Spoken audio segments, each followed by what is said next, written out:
প্রিয় দেশবাসী, আসসালামু আলাইকুম। আমরা এখন যুক্ত হয়েছি সুবর্ণ ট্যুরের পক্ষ থেকে চট্টগ্রাম 2 নম্বর গেট এলাকায়।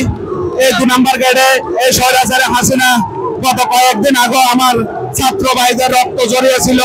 এই রাজপথে নিজের অধিকার আদায় করতে গিয়ে তারা রাজাকারে সংগঠিত হয়েছিল। তাদেরকে রাজাকার আখ্যা দিয়ে নিপীড়িত ভাবে এই রাস্তায় লাশ ফেলেছিল। আজকে সেই ছাত্র জনতা রোশন হলে দেশ ছাড়তে বাধ্য হয়েছে স্বৈরাচারী হাসিনা, যার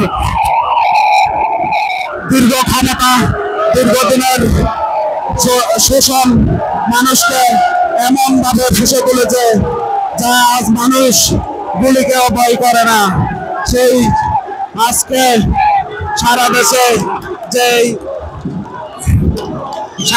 যেই আন্দোলন মানুষ ফুসে উঠেছে, সেখানে যোগ দিয়েছে ছাত্র জনতা, সাধারণ মানুষ, শিক্ষাজীবী, ডাক্তার, আইনজীবী, বুদ্ধিজীবী, ব্যবসায়ী সহ কোটি কোটি মানুষের আজকে সেই আন্দোলন সফল হয়েছে।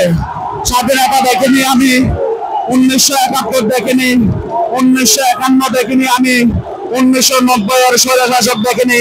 তবে আজকে আমি এই যে হাসিনার স্বৈরশাসনের পতন দেখেছি এবং হাসিনার স্বৈরশাসিত শোষণও আমি দেখেছি।